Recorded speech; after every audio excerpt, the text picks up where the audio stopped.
무엇을 공부하여야 하는가? 1번. 일당직 노가다 같은 일을 하고 있다면 그 일을 잘하는 방법부터 배워나가고 그 일과 관련된 책부터 먼저 읽어라. 현장에서 일을 잘하는 사람이 누구인지 살펴보고 그 사람에게 일 좀 잘할 수 있게 가르쳐 달라고 부탁하여라. 그 일에서 네가 인정받지 못하면 너는 무슨 일을 하여도 마찬가지다. 야단을 호되게 치는 사람 밑에서 일하는 것이 너를 인격적으로 존중해주는 것으로 보이는 사람 밑에서 일하는 것보다 너에게 훨씬 더 좋다. 부자 되는 법 같은 책들은 읽지 마라. 헛꿈만 꾸게 되면서 일확천금만 노릴 테니까. 2번. 무슨 일을 하건 일을 못한다고 따돌림 당한 경험이 많다면 단순하고 반복적인 일을 하는 것이 좋고 오로지 일에 대한 숙련도와 정확도를 높이는 방법을 배우는 것을 우선적으로 하여야 한다. 1번과 2번에 해당되는 사람들은 3, 4, 5, 6은 모두 무시해도 된다. 3번. 나이에 상관없이 제일 먼저 배워야 할 것은 엑셀이다. 나는 윈도우스가 나오기 전 도스에서 돌아가던 로투스 1, 2, 3부터 배웠고 그래프 작성 기능이 없었기에 하버드 그래픽에서도 배웠다. 이게 모두 80년대 말이었는데 엑셀이 등장하였고 함수를 익혔다.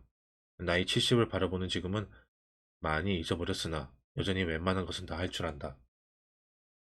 엑셀을 배워야 하는 이유는 돈과 관련된 데이터를 처리할 수 있는 유용한 프로그램이기 때문이다. 엑셀과 연동되는 억세스도 배워두면 좋고 궁극적으로 머스 마스터 자격을 따면 어디에 가든지 컴퓨터 사용 능력으로는 인정받는다. 모든 함수를 외워야 할 필요는 없고 나중에 일을 할 때 어떤 걸 어떻게 이런 걸 처리할 수 있는 함수가 있는데 그게 뭐였더라 하는 단계에서 그 함수를 찾아서 적용할 수 있는 수준 정도이면 충분하다고 본다. 4번. 그 다음에는 다른 어떤 외국어보다도 먼저 영어 공부를 해야 하는데 어중간한 실력이면 실전에서 사용할 기회가 많이 주어지지 않을 것이다. 예를 들어 토익 700점과 예를 들어 토익 700점 직원과 토익 900점 직원이 있을 때 영어 사용 기회는 900점 직원에게 집중적으로 주어지고 그러면서 그 직원의 실력은 계속 증가하게 되지만 700점 직원의 경우에는 900점 직원이 휴가나 병가 등의 이유로 자리를 장시간 비울 때 비로소 기회가 주어지게 되는데 당연히 900점 직원보다는 그 능력이 열등하기에 이 직원은 안 되겠어 라고 찍히기 마련이다. 하지만 토익 만점자라고 해도 사고력이나 논리력이 떨어지면 관련 업무에서 배제하게 된다. 죽어라 공부해도 영어 실력이 늘지 않으면 포기하고 영어와는 무관한 일을 찾아야 할 것이다. 영어 실력을 높이고자 영어 사용 국가로 워킹 홀리데이를 가거나 어학연수를 가는 사람들이 꽤 있는데 한국에서 영어 실력을 웬만큼 닦은 뒤에 가면 효과가 있겠지만 중간도 안 되는 실력으로 가면 말짱 도루묵이다.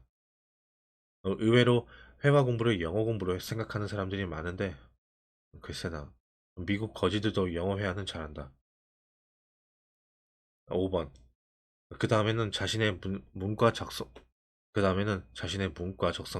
이과 적성이 어느 정도나 되는지 스스로 파악해야 하는데 나는 각종 정, 적, 나는 각종 적성 검사들을 크게 믿지는 않는다.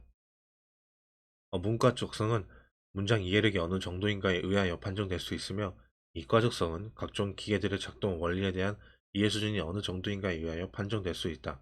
예를 들어 헤어드라이어를 살펴보자. 헤어드라이어는 속에는 모터가 팬을 돌려 바람이 나오고 그 바람의 강도를 선택할 수 있고 뜨거운 바람을 위하면 스위치로 강중약을 선택할 수 있다.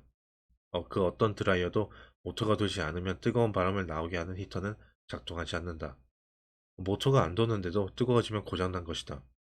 고등학생 수준에서 헤어드라이어를 분해하고 그 원리를 정확히 파악하고 각각의 부품들에 대해 인터넷에서 검색한 후 그 작동 원리를 이해한다면 이과적 재능이 탁월한 것이다.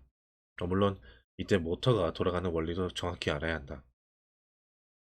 이과적성을 키우려면 초중생 때부터 각종 과학 키트들의 조립을 좋아했어야 한다.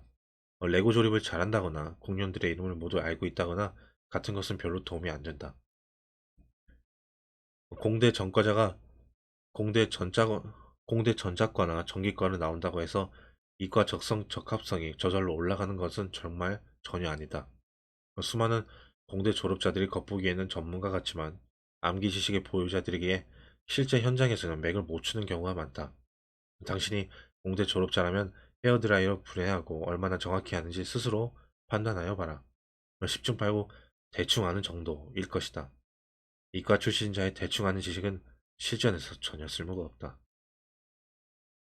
이 고교 시절에 배우는 논술은 과목과 분야를 막론하고 논리력을 키우는 것이기에 중요하지만 가장 중요한 논술은 인문계 논술이며 자연계 논술이나 수학 논술은 적어도 내 눈에는 영재 뽑기 문제도 같이 보인다.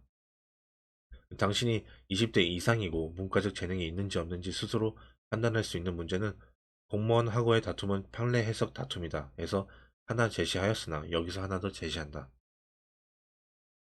아래 내용은 등록세 부과 처분 취소 소송에 대한 대법원 1999년 12월 24일 선고 98도 만 387 판결의 판결문이다. 밑에서 언급된 법조문들은 99년 당시의 것이며 현재의 법조문들과 일치하지 않을 수도 있다. 잘 모르는 단어들은 검색하여 이해하라.